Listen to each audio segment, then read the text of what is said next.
कभी सोचा है कि जिंदगी में मिली एक बहुत बड़ी हार असल में एक जबरदस्त जीत की तैयारी हो सकती है।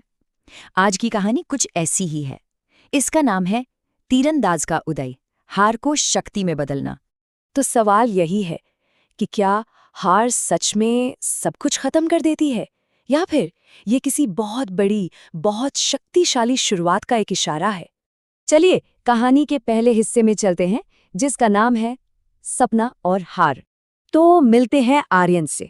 गांव का एक नौजवान है और उसकी आंखों में ना बस एक ही सपना था कि उसे अपने राज्य का सबसे महान तीरंदाज बनना है। और इस सपने को पूरा करने के लिए उसने अपना सब कुछ, मतलब सब कुछ लगा दिया था।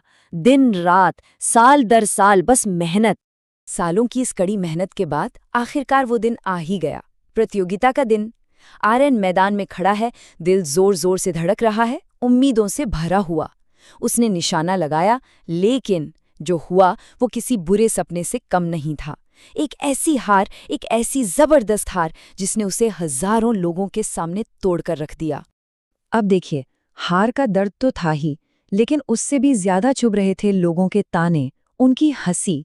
शर्म और निराशा में डूबकर आर्यन ने अपना धनुष, अपना सपना एक कोने में फेंक दिया और खुद को एक कमरे में बंद कर लिया। उसके मन में बस एक ही बात चल रही थी, शायद जीतना मेरी किस्मत में है ही नहीं। लेकिन कहते हैं ना, जब सब रास्ते बंद हो जाते हैं तभी कोई नया दरवाजा खुलता है। और यहीं से कहानी एक बहुत ही दिलचस्प मोड़ लेती है। शुरू होता है दूसरा भाग, गुरु का ज्ञान।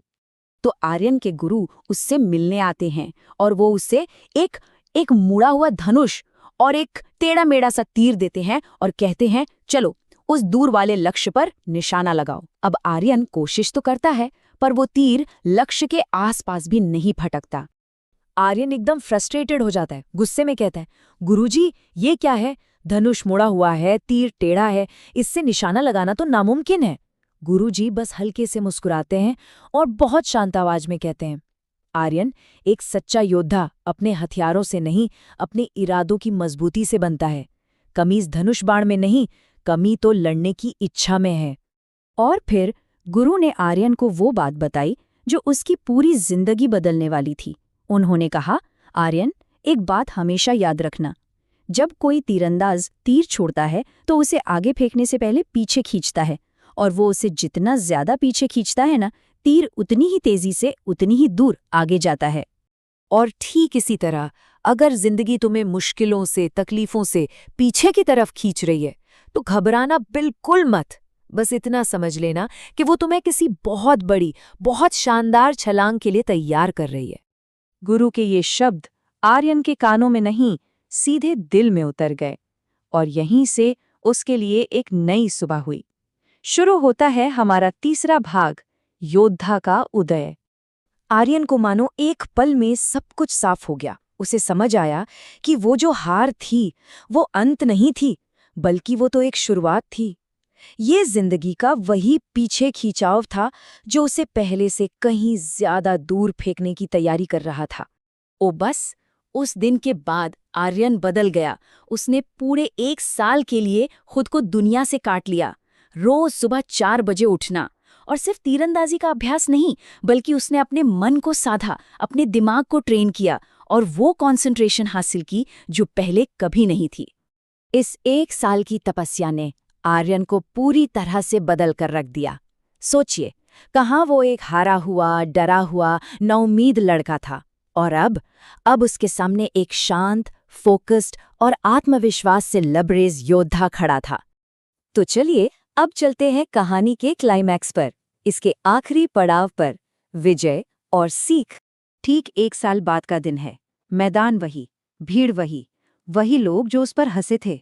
लेकिन आज मैदान में खड़ा तीरंदाज वो पहले वाला आर्यन नहीं था। हवा बहुत तेज चल रही थी, बाकी सारे प्रतियोगी घबरा रहे थे, लेकिन आर्यन, उसकी आंखों में एक गजब का ठहराव था, एक गहरी शांति थी। उसने एक गहरी सांस ली, गुरु के शब्द उसके जहन में गूंजे, जितना ज्यादा खिंचाव उतनी तेज रफ्तार, और पलक झपकते ही तीर कमान से छूट गया।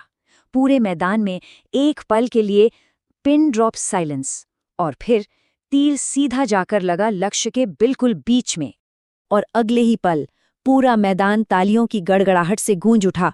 वो ही भीड़ जिसने 1 साल पहले उसका मजाक उड़ाया था, आज सम्मान में खड़ी होकर चिल्ला रही थी, आर्यन, आर्यन! तो आर्यन की इस कहानी से हम 3 बहुत जरूरी बातें सीखते हैं। पहली, कि जिंदगी में जो सेटबैक्स आते हैं, जो झटके लगते हैं, वो असल में एक जबरदस्त कमबैक की तैयारी होते हैं।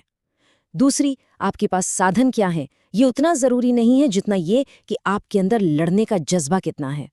और तीसरी और सबसे जरूरी बात, कि असली जीत हारने में नहीं है, बल्कि हार के बाद दोबारा उठकर खड़े होने और लगातार कोशिश करते रहने में है। तो ये कहानी अपने पीछे एक बहुत बड़ा सवाल छोड़ जाती है। अगर आज आपकी जिंदगी भी आपको किसी वजह से पीछे की तरफ खींच रही है, तो निराश मत होइए। बस एक पल रुककर ये सोचिए कि वो आपको कितनी ऊंची और कितनी दूर छलांग लगवाने की तैयारी कर रही है।